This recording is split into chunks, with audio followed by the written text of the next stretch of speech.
Welcome to the new edition of the ABBA League magazine. In the 24th round, Cibona was desperate to arrest a sequence of 7 straight defeats as they hosted Krka. Olympia had the chance to hold on to a slender hope of reaching the playoffs, but they had to defeat Szolnok in Hungary. The game of the round was scheduled in Zadar as both the hosts and Cedevita wanted to hold on to their places in the standings, and the same agenda for Buducnost and Krka as they met in Podgorica, and Megalex had a chance to continue their good run, but the opponent was Partizan, and the selection of 5 best seconds of the round of course closed the show.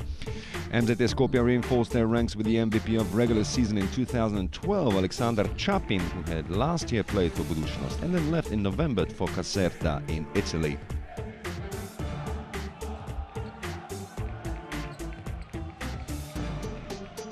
Partizan finally has a new playmaker. It is the American Josh Acognon, who played predominantly in China in the last few years. He has a single European experience while playing for the Estonian outfit Kalev 5 years ago and has featured for the Dallas Mavericks 3 times in the 2013 NBA season. The 40-year-old veteran Goran Jagodnik returns to Union Olympia after 2.5-year absence and will try to help the Ljubljana outfit to reach their goals until the end of the season before potentially retiring from the game. Metalac also adds to their squad, and it's Jahi Carson. The 22-year-old playmaker has spent his season playing in Australia and Puerto Rico. Krka came to Zagreb in good spirits after winning 3 in a row, and that was of particular danger to the defending champion as Cibona entered this encounter on the back of 7 straight defeats. Krka without Duško Bunic and George Drenovac, while Filip Krušlin wasn't available for Slaven Rimac. After a few opening exchanges, it was obvious the visitors had a better start to the match, as they were already in front by 7 when Dražen Zlovaric made it 14-7.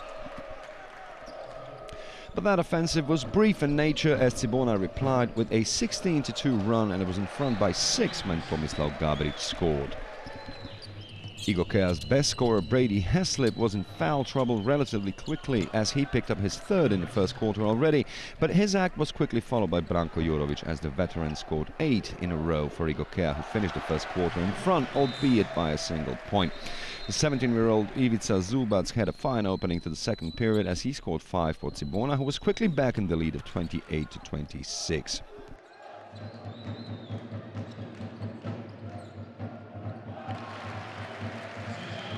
And this is Ante Žižić making it 38-33 for Cibona. Cibona's last 6 points of the half were contributed by Dominik Maura as he secured the same margin for his team coming into the 3rd quarter. Cibona was also in front by 6 after Davor Kus was precise from distance, but ultimately it would be Brady Heslip who would mark the 3rd quarter most as he scored 9 points in this period.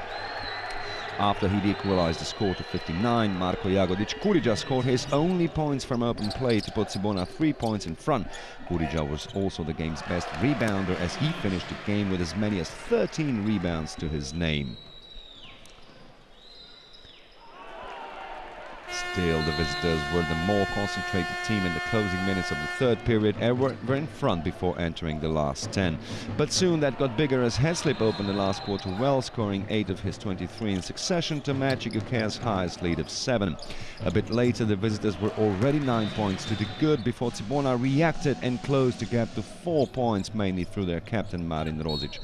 Cibona got within just 2 points when Vlado Levski scored for 3 and drew a foul as well. That was some 3 minutes before the end of the match, and for the rest of that time Cibona would not score a single point. Krka wouldn't of course miss that chance as Čakarević first scored from open play to make it 79-75, and then after that added 2 more from the free throw line to confirm Krka's 4th success on the trot, while Cibona loses for the 8th time in a row.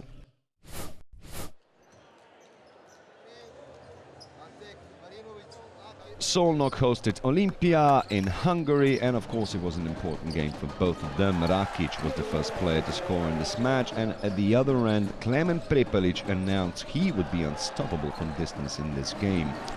Szolnok was in front by 14-10 when Strahina Milošević scored on the counter, but the lead was short-lived as Alen Omic made sure Olympia would soon be in front by 15-14. When Pripelic was successful for 3 for the 3rd time running, the visitors were 4 points to the good. Still, Milosevic was able to make sure his team was only trailing by a point come the end of the first quarter. The visitors hung on to their minimal lead by the time Kanacevic scored 2 in a row, but then the home team responded as Brkic scored 2 consecutive 3-pointers to make it 37-33. The lead grew to 7 points when David Vojvoda scored 6 in a row. The margin was the same after the first 20 minutes as Michael Lee dunked it nicely to make it 45-38. Vojvoda was still scoring from distance after the interval, but the lead was slowly shrinking as the visitors were preparing a strong third quarter offensive in which they had scored 6 times for 3 of those coming from the unstoppable Pripelic. The other 3 came from Marko Marinovic, and when he scored his 3rd, Olympia held a 10-point lead. But that prompted the home team to react, which they did, and were only 3 points behind when their veteran Marton Bader scored.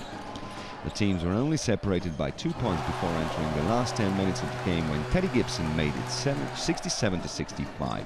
The home team rounded up their 11-1 run at the start of the last period to equal the score to 67, and they were 3 points in front when Christian Wittmann was next in line to score from distance. But then Alen Omic took things into his own hands and scored 8 successive points to put Olympia back into the lead. A minute and a half before the end, they still held a 2-point lead when Marinovic scored for 3, but in the next offense the teams were equal again as Miljan Rakic scored for the 2nd time running. 19 seconds before time, David Vojvoda drove to the basket and scored while being fouled from Nicolo, and then went on to score the additional free throw, and the teams were 87 points apiece. 17 seconds on the clock, and Kanacevic scored both free throws to again put Olympia in front by 2. Szolnok then made an unbelievable mistake by surrendering the ball to the opponent, but Pripelic only scored once from the free throw line, while at the other end his team allowed not 1 but 2 3-point attempts, the second of which from Michael Lee forced the game into overtime. And then the hosts were of course excel in the overtime given the psychological advances, but that didn't determine the outcome of this match, as Omic was continuing a good display. But, you know, one who loses in the regular time is, of course, has an advantage in the overtime, and the game ended in such manner with Szolnok winning an important game against Olympia. 2,100 people turned up in the Morača Hall to see their Buducnost defend their 2nd place in the standings, while Krka had a strong motivation too, as there are a number of teams still involved in the chase for European places. No Vladimir Dašić in the home ranks, while Hukic and Bolčina weren't at Džikic's disposal. Buducnost had a better opening to the game, particularly their newest addition Boris Savovic, who managed to score 3 times in a row to give his team a lead of 9 points. That was relatively soon in the match. Buducnost was in front by 5 after the first period, which ended with 19-14. The visitors started offering more resistance in the 2nd quarter and were soon level on points when the league's best scorer Malcolm Armstead scored his first points. Savovic was still causing problems for Krka's defense as he made it 25-21. He would eventually finish the game on 20 points. Planinic was making his size count in the paint, and through him Buducnost managed to equal their highest lead of 9.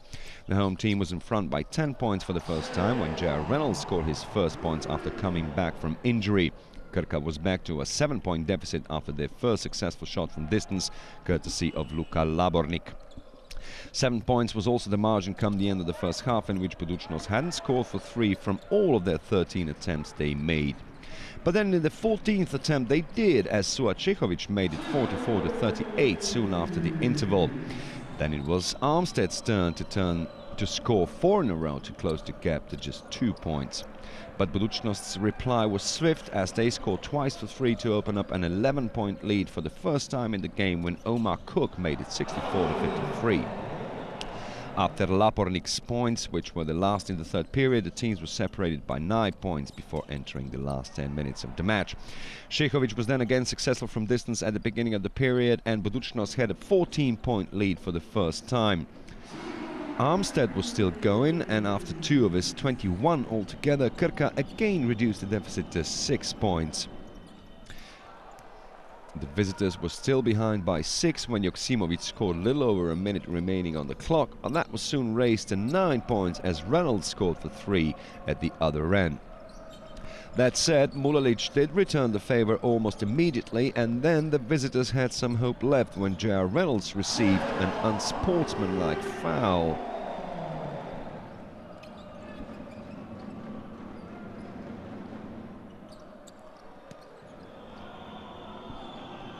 Joksimovic then scored just once from the free throw line, but then lost the ball, and the winner was decided.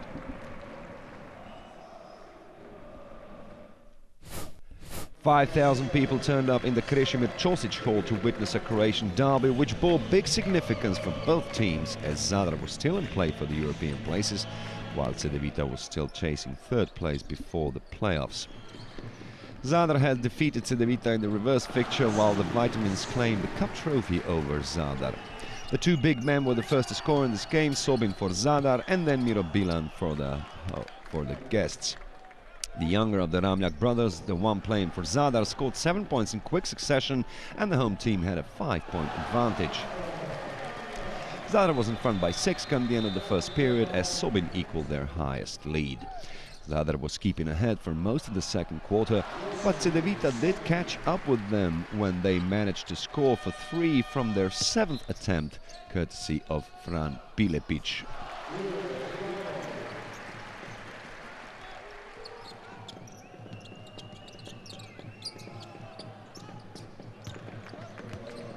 After that, Josip Sobin unintentionally struck Miro Bilan's head while attempting to block his shot, as the latter was forced to stop the bleeding on the bench. The half ended with Zadar in front by a point after Florence scored the last 4 points in it when he scored for 3 and was fouled in the process as well. The visitors then opened the third quarter better, and when Luka Babic scored their second 3 of the evening, they were in front by 4 points for the first time. Still, Zadar was able to regain the lead come the end of the third quarter when Bošnjak scored at the end of it and made it 56-53. At the start of the last 10 minutes, Zadar was quickly 5 points to the good, as Ive Ivanov scored 2 of his 19 altogether. 2 minutes before time, Cedevita was trailing Zadar by a point when Babic was successful. Zadar was close to winning when 47 seconds before the end, Marko Ramljak first stole the ball and then dunked from the counter-attack, but right after that, Pilepic scored and drew a foul as well, and with 40 seconds remaining on the clock, Cedevita took the lead by a point, and that was a result of this action. Then Marko Ramljak made a big mistake when trying to get the ball into play, which gave the visitors the chance to wrap up the game, and 8 seconds before time, Ukic managed to score in the last second of Cedevita's offense, which had put Zadar 3 points behind, and the visitors then made sure they prevented any chance of a 3-point play and put Florence to the free throw line and win the game in the end. 3,000 people witnessed the game between Crvena Zvezda and Metalac in the Pioneer, with the guests still harboring some hope of reaching European places. After beating the European champion Maccabi prior to this match in the EuroLeague, Crvena Zvezda was forced to play without Branko Lazic, Marcus Williams and Boban Marjanovic, while the visitors from Valjevo were missing Bakic and Majstorovic. Luka Vuksanovic was the first player to score in this one, while at the other end it was Stefan Jovic. Blažić and Cirbes then combined nicely to give Zvezda their first lead of the match. And it wasn't long before the home team was nurturing a double-digit lead for the first time in the game when Stefan Jovic rounded up a run of 12 unanswered points for the host. The last 4 points of the first period were scored by Mike Cirbes, and the team from Belgrade had a 15-point advantage after the first 10 minutes. Metalac reduced it to 11 when Slavko Vraneš scored 3 times in a row, but Zvezda was soon back to a 15-point lead when Nemanja Dangubic scored twice from distance. Then it was Atasevic's turn to score for 3, which he did twice as he closed the gap back to 10. When Nikola Malešević managed to score while being fouled, Metalac came within 7 points of the hosts, but that just triggered another offensive by Crvena Zvezda, and when Stefan Jovic beat the clock and scored from the halfway line, the lead was back to 10.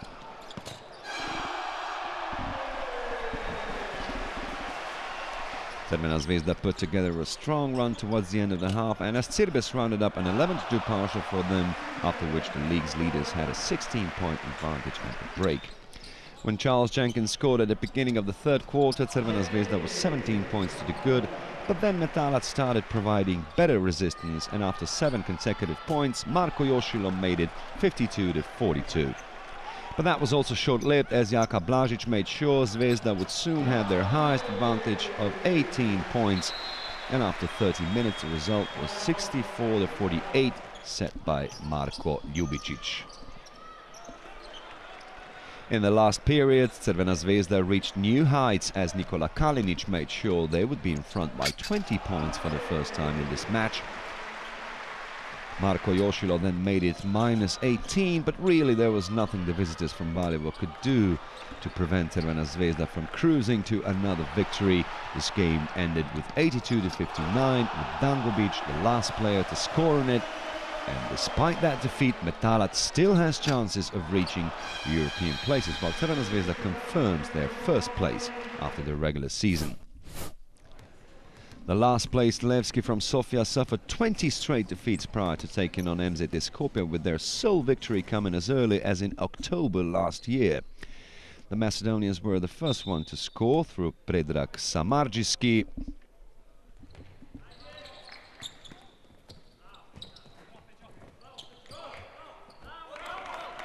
And for the home team, it was Dimitar Angelo who scored, and for 3. The Bulgarian champion opened the match well, as when Stojan Đurovski scored, they were in front by 10 points already.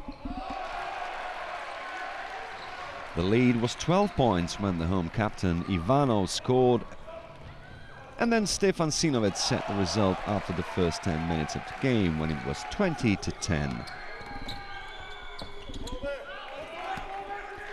The second quarter highlighted the duel between Simeono and Sinovic, with the former scoring 7 points to give Levski the lead of 27-15, and the latter scoring 3 times for 3 to close the gap to 27-21. Then it was the home team's turn to score from distance, and when they did it twice in a row, and there were again 12 points to the good.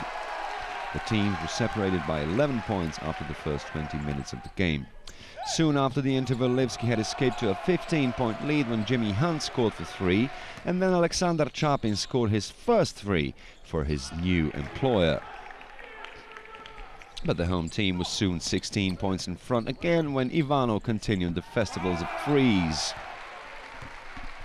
7 points between the teams come the end of the third period.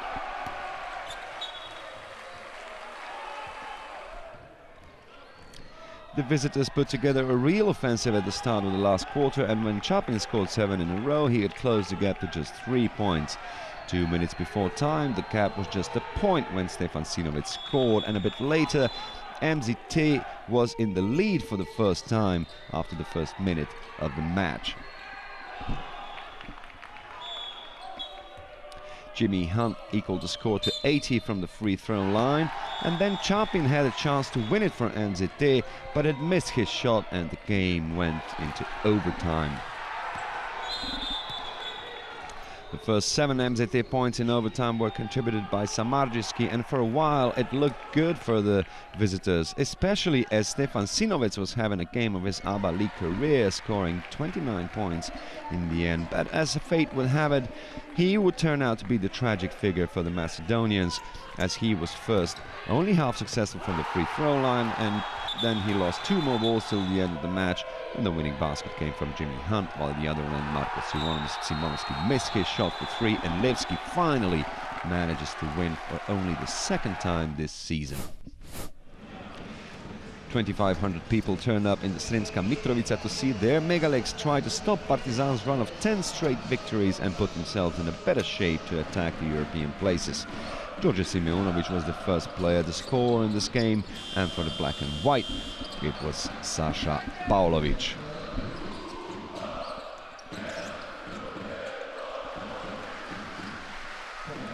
Mega was in front by 5 points when Marko Kešel scored 5 in a row. but then Partizan managed to score the next 11 points, after which they were in front at 15-9. The visitors already had a 10-point advantage when match 1 was successful, and the teams were separated by 8 points after the first 10 minutes, as Nenad Miljenovic made it 25-17. Soon in the second quarter, Partizan was 12 points to the good as match 1 scored twice in a row, and then by 14 points when Vanja Marinkovic scored from distance. That prompted Mega to react, and when Musli found Kešel nicely, the lead had been reduced to 10 points. Kešel then went on to score 8 of Mega's 10 next points, after which the home team was only trailing Partizan by 3. Still, Partizan was able to restore a 7-point lead come the end of the half. Soon in the third period, Mega was again just 3 points behind when Kešel was successful again, but then Muric made sure the home team wouldn't catch up with them, as he scored 5 points to give the visitors an 8-point lead back. The teams were separated by 8 points prior to entering the last 10 minutes of the game. It was 54-46. When Pavlovic scored the first 5 Partizan points in the last period, they had again escaped to a 9-point lead, but soon Ognjen Jarama scored for 3 to close the gap back to 5. Then Miljenovic played well, scored twice and assisted Dan Musli as well, and the home team was again trailing the guests by 3. Partizan responded through Milan Mačvan, and less than 2 minutes before the end of the game, Partizan was in front by 6. A minute to go, and Musli scored to close the gap back to 4 points. And then 35 seconds before time, Marko Kešel scored to keep Mega's hopes up, as there was only 3 points separating the teams. Partizan then lost the ball, and then 11 seconds before the end committed a foul, but Miljenovic somehow missed both free throws. To his luck, Jokic rebounded the ball and scored to close the gap to just 2, only 5 seconds remaining on the clock. 2 seconds later, Mihailo Andrić scored both times from the free throw line to give Partizan a 3-point lead, and at the other end, Kešel scored once and deliberately missed the other. But the ball went into Partizan's hands and the game was over, and Partizan, of course, wins now for the 11th time on the trot.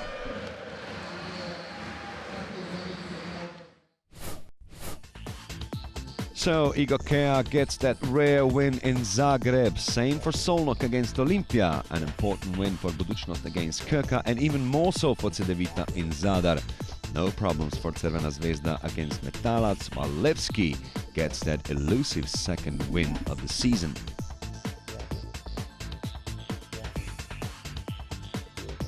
Crvena Zvezda has now confirmed their first place after the regular season, and Buducnost keeps their second place. Partizan is third and Cedevita fourth, and almost certainly those are the 4 who get to play in the playoffs. The 5th and 6th place are still to be contended for, as there are a few teams still in with a shout. Cibona now falls to 12th place, while MDT and Levski remain rooted to the bottom.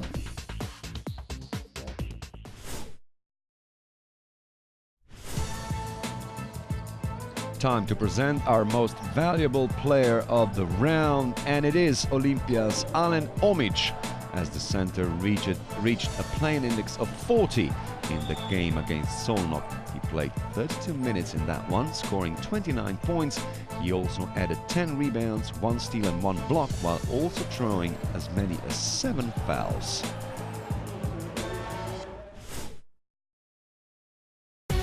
And now let's take a look which are the 5 best actions of this round. We start at number 5. It is this great action, this great alley-oop, exposed by Nemanja Dangubic.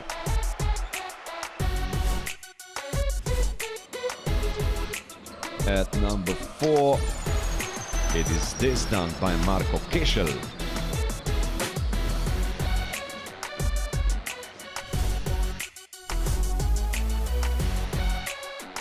At number 3, another counter-attack, this great pass from Ljaka Blažić, and of course Mike Tirbes had a very easy task of completing this counter.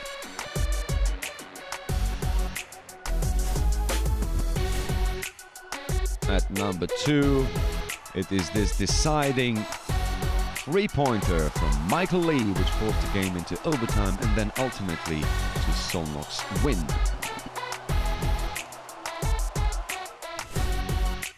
And at number 1 we go again into the game of Zvezda and Mehalac. Look at this from Stefan Jovic, a 3 from more than halfway line. And this is the best shot we got in this round. So we start the 25th round on Saturday with a game in Sofia, where Levski hosts Union Olympia, with 2 more games on that day in Novo Mesto and in Valjevo. The derby game is set for Sunday, when the 3rd and 2nd place team meet in Zagreb. We close the round with a match between Partizan and Zadar. And this is all for today. Join us again next time, which will be next week. Bye-bye.